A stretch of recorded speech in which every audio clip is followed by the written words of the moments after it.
Welcome, beautiful souls, to the Beyond the Belief podcast. I'm your host, Lavender Loveway.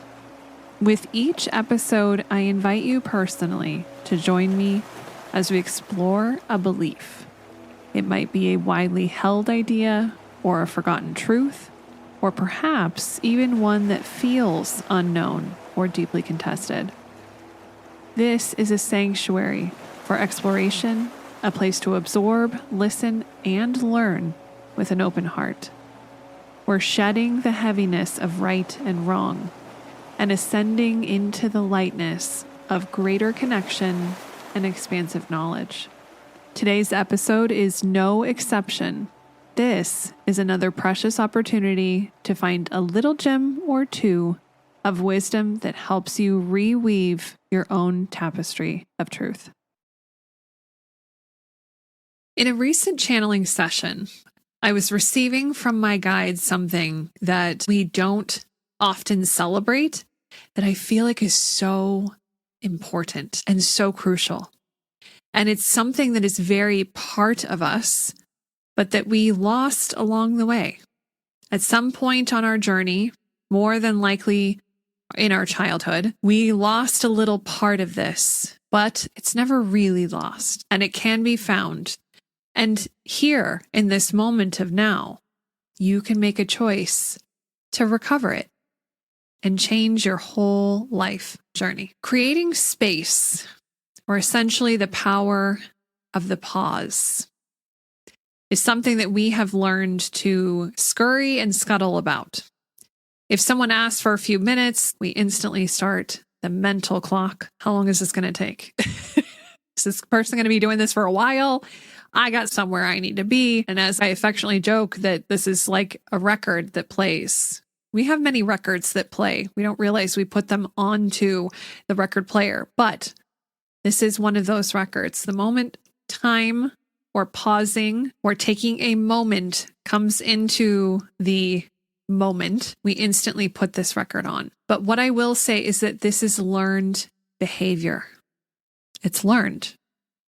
Meaning that it's not actually who we are. It's not actually something separate from our being. My guides shared this. And creating that space does take practice, because in the early years of most humans is when they have learned how to take that space and to crush it. Y'all, oh my God, yikes. But I have to say, I don't think it's not the truth. We learned at such a young age that taking a moment to look at something or explore something or discover something or uncover something, we had to hurry up. We were on a time limit. We had to get home before our parents were going to come and find us, before the sun went down, before somebody got bored, before someone else lost track of what's happening. Like, there was some ultimatum. And often because we're so rushed and we're overbooked and we're doing all the things, and often we're with parentals who were doing such things or caretakers who were leading such things. We were instead at the mercy of trying to cram in the play as much as we could, but with this constant looming reminder to hurry, that the space is something we need to reduce or eliminate. But this is what's interesting. What the crushing looks like. Of course, my guides know me well enough to know you can't drop a word like crushing on me and then not explain it, not expand on it, share a little bit more. And of course they did. They shared that this feeling of space, this feeling of pause, this feeling of reflection comes from our innate childlike connection. Here's how they expanded. They came in with the space. They play and they have fun. Children are the closest to true being.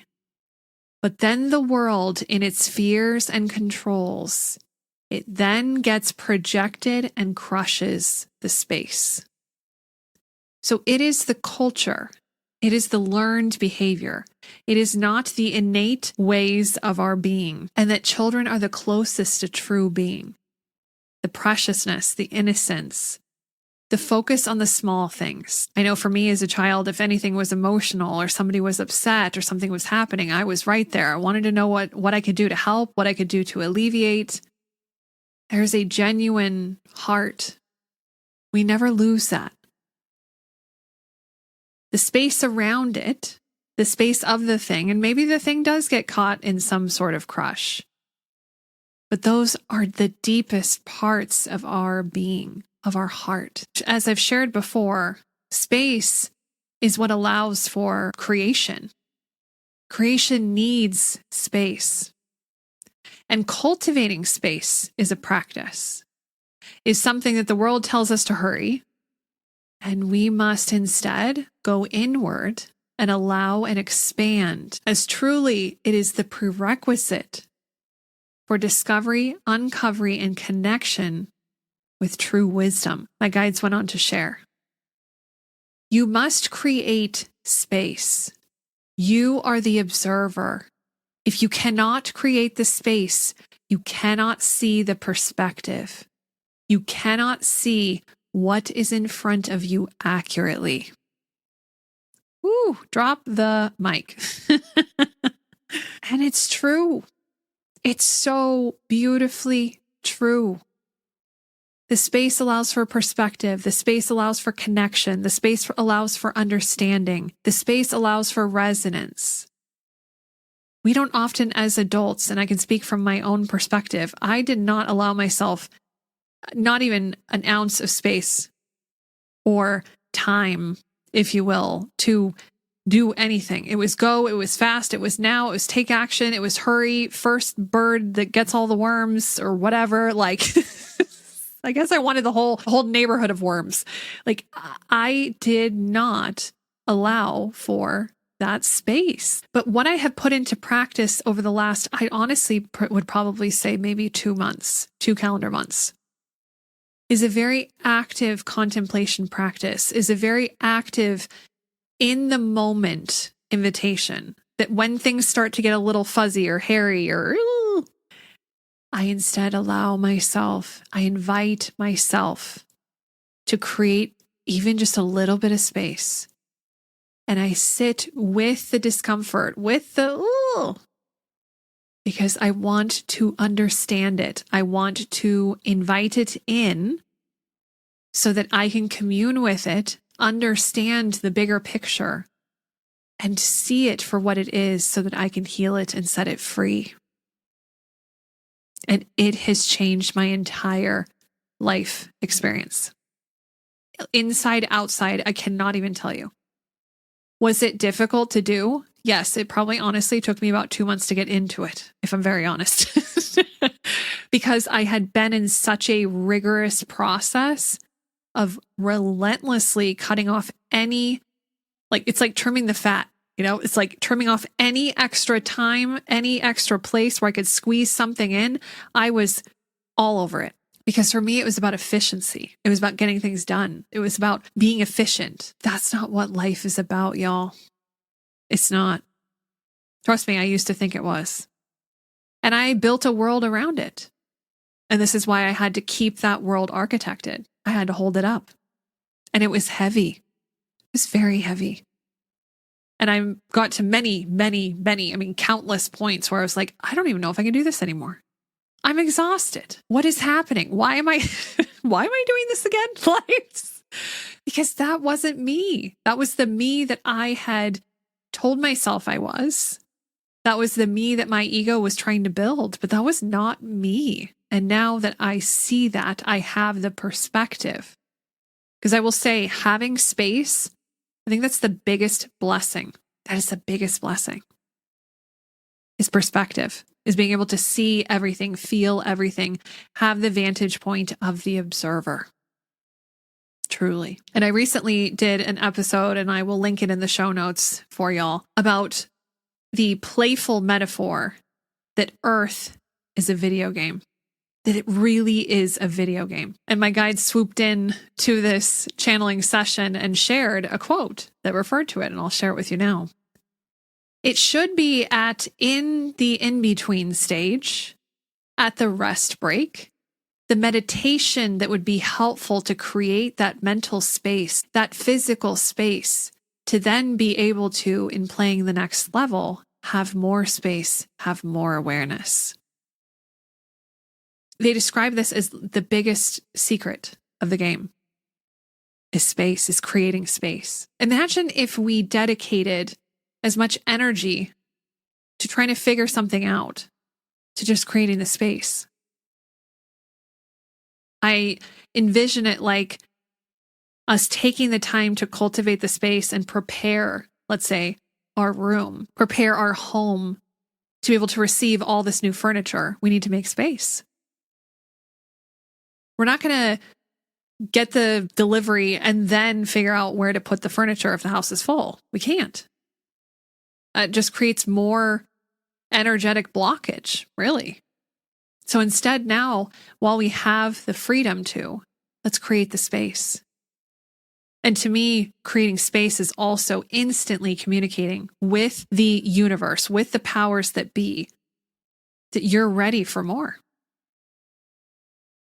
That you're ready. That you've got the stuff in place to support the thing you're inviting into your experience. So the space, the creation of space, the making of space, the tending to the space, the opening of the space is opening your arms to receive, is opening your perspective, your horizon to seeing as the observer. And I will share this because this was one of my biggest fears in literally contemplating creating space and slowing down.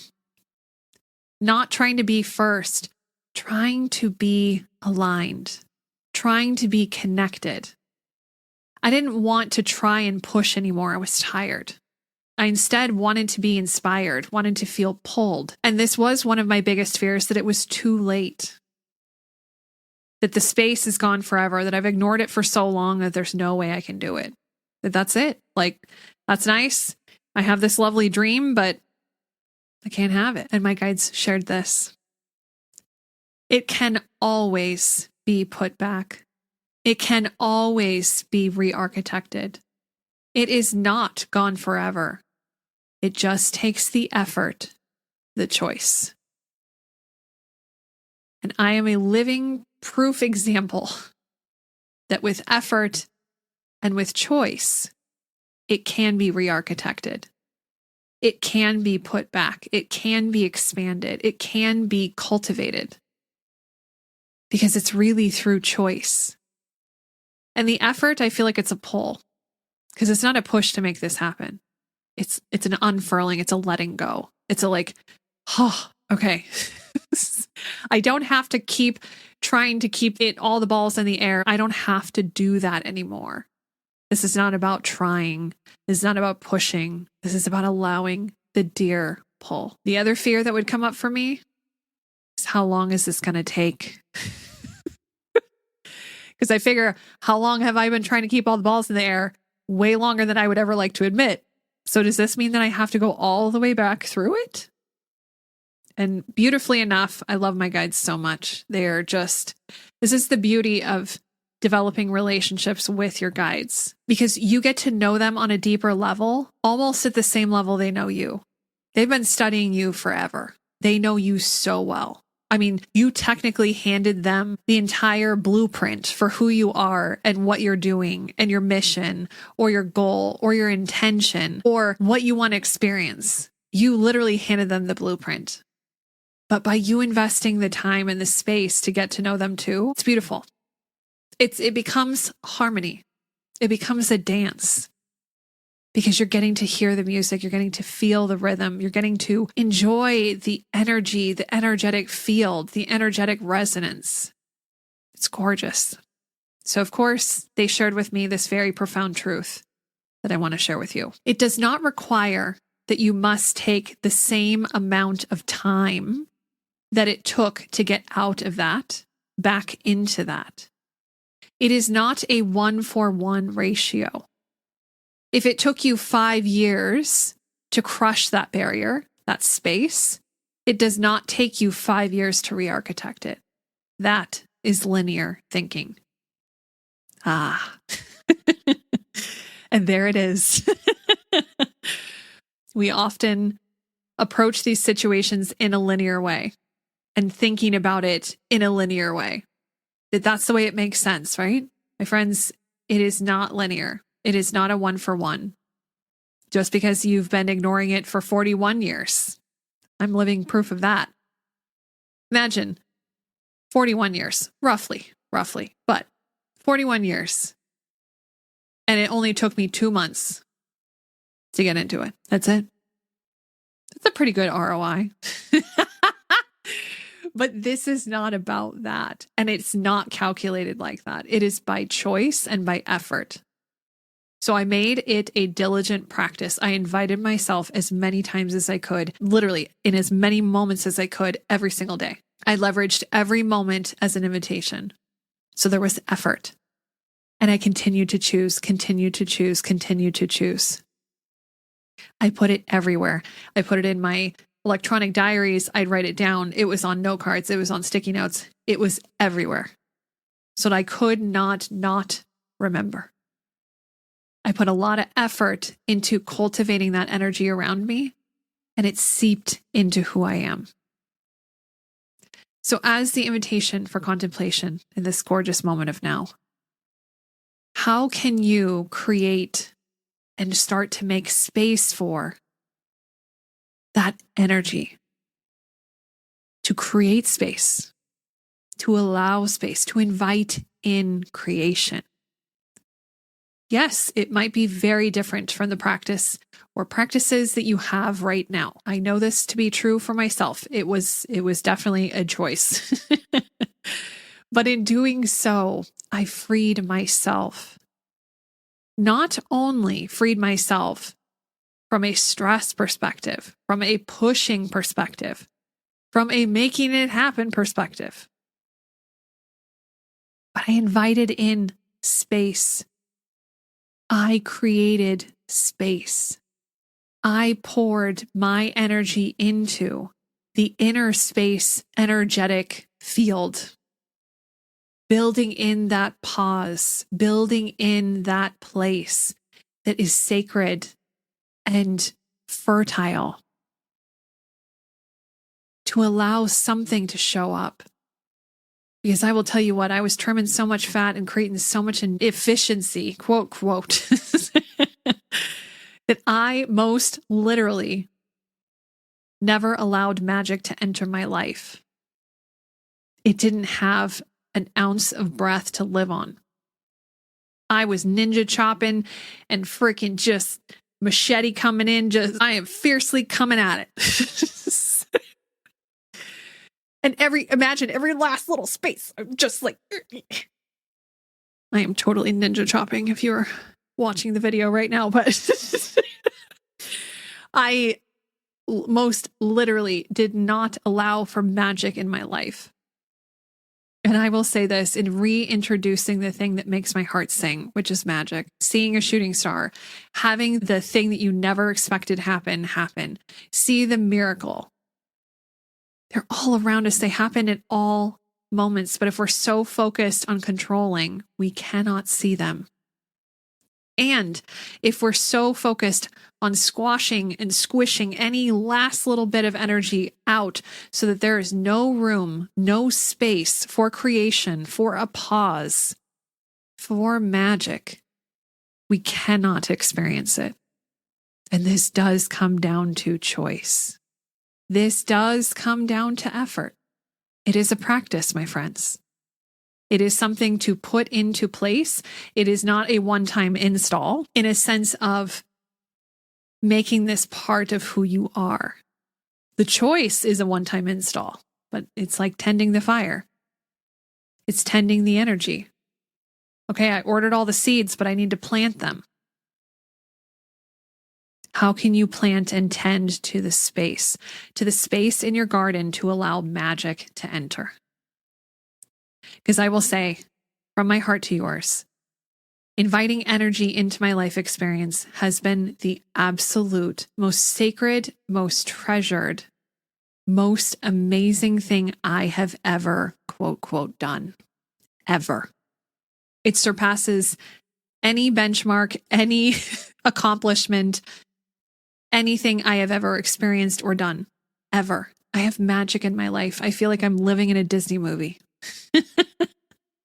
My own version of Disney, by the way. But seriously, like, there is so much magic. I'm directly connected. I choose through my practice, through my effort, through my energy. I'm allowing myself to be pulled. I'm allowing myself to sit within, to allow things to be freed, to set them free, to release them, to create the space, to allow the magic to come in. The power of the pause is within me, and it is within you. All you need to do is choose and pour your beautiful, gorgeous energy into it to allow it to grow.